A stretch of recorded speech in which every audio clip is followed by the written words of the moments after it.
thought you could have made a cool movie. You're right. I'm living on borrowed time. No more watching movies. I'm gonna make a movie!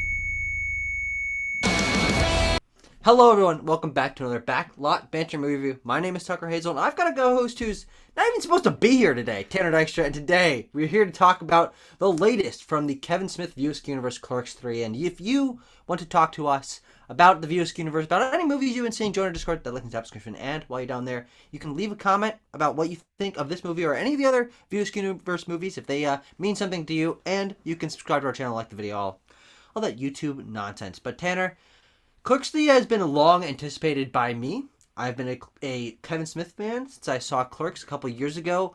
And this was a surprise for a couple reasons, and I'm excited to hear your thoughts. Lay them out for me, buddy boy.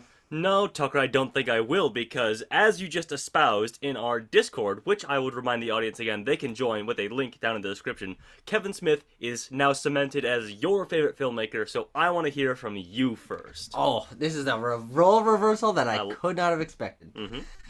Okay, CLERKS 3 is kind of a mess.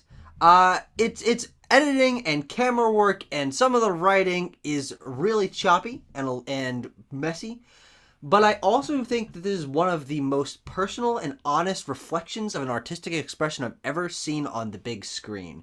And I think that's why this is not one of the best movies I've seen this year, but it probably is one of my favorite. I had a gigantic smile on my face the entire runtime of this film, except for when there were some sad moments, because of course there are.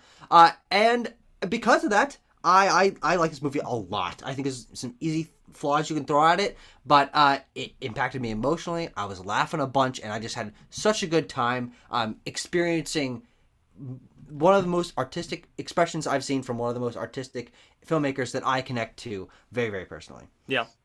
Now, Tucker, I'm not here to take down your favorite filmmaker of all time, but I just have to say that going into this Kevin Smith film, you know, a topping off of the trilogy of films that he started out his career with, yeah. I watched all of the Askewniverse films, having only previously seen the first CLERKS, and I think through journeying through Kevin Smith's filmography in a relatively short amount of time, I was able to figure out that Kevin Smith makes good movies. In fact, most of those good movies are concentrated in the earlier part of his filmography. He is capable of making good films, solid films.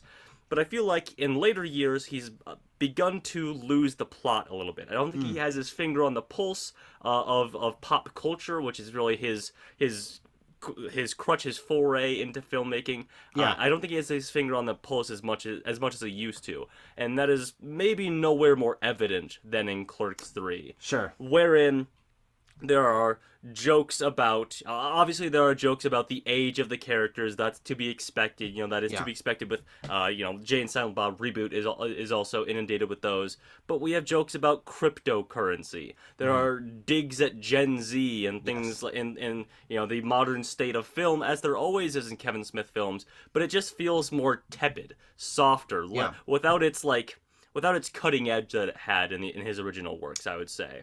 Yeah, and I think that's interesting because you're right, but I also think that's kind of an important reflection of this film, is that Kevin Smith's commentary on pop culture was really fresh when it was him in his time being the biting commentary that hadn't really happened yet, at least on the big screen to the audience that CLERKS had. And he has lost that spark, absolutely, I agree with that, and I think the cryptocurrency and Gen Z jokes are some of the worst that I've heard this year, and they're very bad in this film. But I do think where he does have his finger, he's got his finger on a pulse, and I think it's a more important pulse, which is his own pulse. This movie is very reflective of his own life. He's been very open about having a heart attack, recovering from that reinvigorating his spark of life, reconnecting with his friends, reconnecting with filmmaking, and through Jay and Silent Bob reboot and CLERKS 3, I think you really feel that, and it's so on the nose that I think it feels really personal. Of course, I can absolutely see someone saying, hey, this is just, you know, ripping off CLERKS 1. It's ripping off your own life, Kevin Smith. But what some people might see as derivative, I see as incredibly personal, because I think what Kevin Smith is really good at is sharing his own experiences on the screen. Of course, that's why CLERKS 1 is such a great movie. It's one of my favorite movies of all time. And seeing him tell his life story in a more direct way, making a film, working at this convenience store, having a heart attack, growing up, realizing that he's been stuck in a rut for a lot of his life. That's what these characters are doing. Dante and Randall, these characters that these actors have been playing for so long, are going through some of the toughest shit they've ever been through here. And the emotional moments and the moments that are reflecting on filmmaking and growing up, I think, are where this movie is easily at its best. Yeah. What I would say, Tucker, because I'm not going to deny that this is obviously a personal reflection of Kevin Smith's own life and experiences. It is very transparently that. Yes.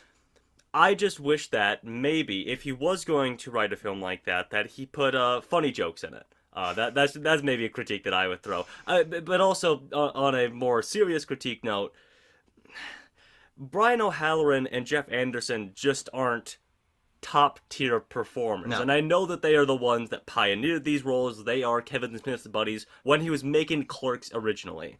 But when you have the cachet that Kevin Smith's name has now, yeah, you can get Ben Affleck and things like that and people like that in your movies, and you have a higher budget, and there is more expected of you. I just feel a little bit lacking from these performers who haven't really had a career outside of outside of Kevin Smith movies, and that shows in their performances. I think it does occasionally. I think it shows most frequently through the way that the editing is slapping together just 1 and 2 shots and cutting back and forth very constantly. You can tell where some of the lines are cut. Okay, maybe we should have retaken this. But I also think that is true on one side, but on the exact opposite side, there are sequences from both these actors playing these roles that are easily the best that they've ever been in this franchise, in my opinion. There's very raw emotional stuff nearing towards the end, mostly towards the end, that I found genuinely surprising and thought were fantastic.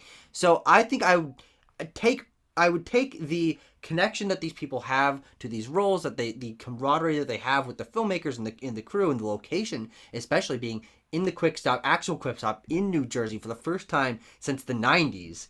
There is a sense of place and honestness here that I think it's okay that they're not the greatest performers. Because if they're not the greatest performers, I can recognize, yeah, they haven't had a career, they're not super experienced. But then when they turn in some of the greatest moments of their career and really heartfelt, emotional stuff, I'm like, yeah, that was a surprise, and that really bumps up the quality of this film, in my opinion. Sure, yeah. And obviously we have to address the other 2 big elephants in the room, those being Jay and Silent Bob, Jason Mewes, and Kevin Smith himself. Mm-hmm. I wasn't crazy about their inclusion in the movie, about their utilization in the movie, I guess, because I've always ridden a very fine line with Jay and Silent Bob as characters. Sure. I think they work best when they are reminiscent of, if you grew up in a small town, you know guys like Jay and Silent Bob.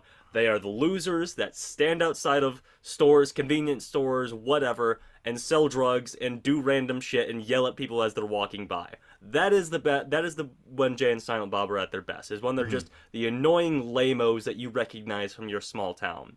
When they are the leads in a film, I don't think they work as well, and when they're maybe trying to be a bit more heartfelt is what they're going for in this movie, maybe, or just not as abrasive as they were originally, I think is what they're also going for in this movie. I just don't think they work as well. Yeah.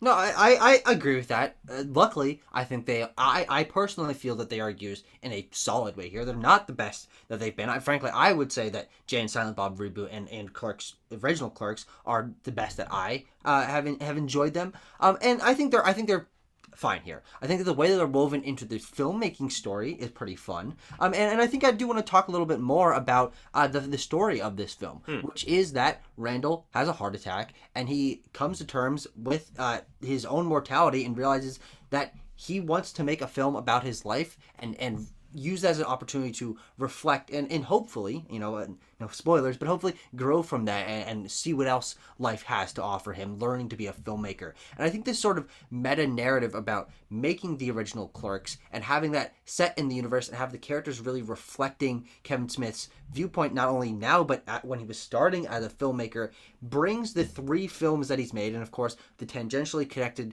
Chasing Amy and Dogma and Jay and Silent Bob and all this nonsense, into a really satisfying thematic closure. And I think that is really why I think this movie works as well as it does despite its flaws, is it feels like a closing to these stories for in more ways that I won't spoil. But the themes of making the film within a film about the first film and with the characters, there's so much going on here that really, really feels special to me. I haven't seen anything like this on film before. Sure, yeah, I mean, I can totally understand that. And like I said, I respect Kevin Smith for what he does and what he likes to do. He clearly only makes films that he loves doing, and that is something that's hard to come by, especially if you look at blockbuster filmmaking nowadays, where it's all done for a paycheck. And you can tell that, you know, though they joke about like, oh, I'm doing this because my friend guilted me into it because he had a heart attack, that these people like working with Kevin Smith. They espouse their friendship in the after film documentary, making of documentary that we saw after this screening of Clerks 3. But I think ultimately it's just something that I like Kevin Smith's earlier work. I find his earlier work funnier. I think that I think that the cutting edge is there personally. And when I'm looking at this, I'm just like, Kevin Smith just seems like he's kind of going through the motions. Yet he's making meta jokes. That is to be expected as this, you know, interconnected universe compounds upon itself and maybe starts to eat its own tail a little bit. Sure. The pop culture commentary is, like I said, doesn't really have its finger on the pulse anymore. Is a bit more tepid and is catered towards people who are not my age range anymore.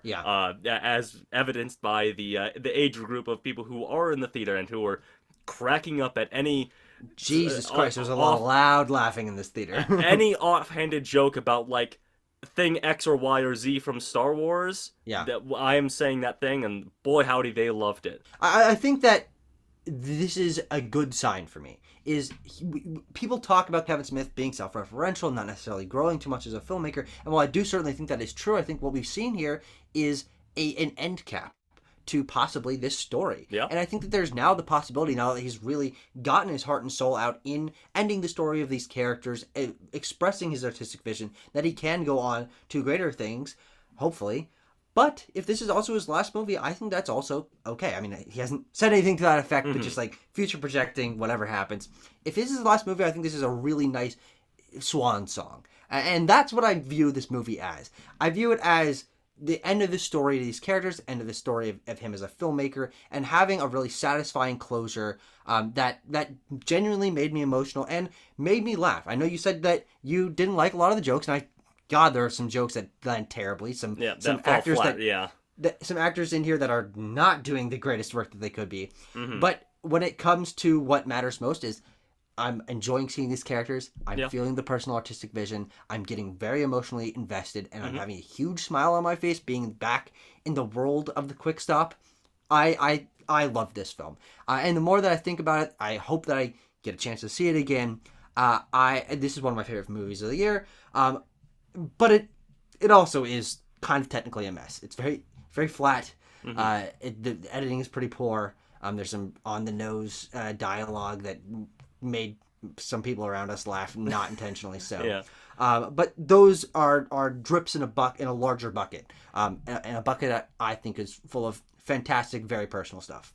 Tucker, what would you rate that bucket out of 10?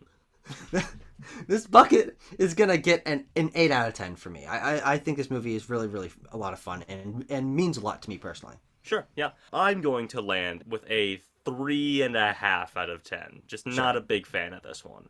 No. And that's okay. Thank you very much for listening to our review of Clerks 3. I hope you enjoyed, and I hope you enjoyed the film or other films. If you didn't enjoy this one, I hope there's another one out there for you. Thank you for watching our review, and we will see you guys for more reviews in the future.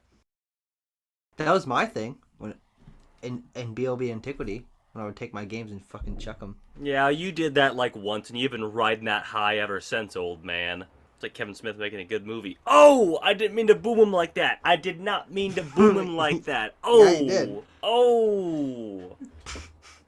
I like a number of his films.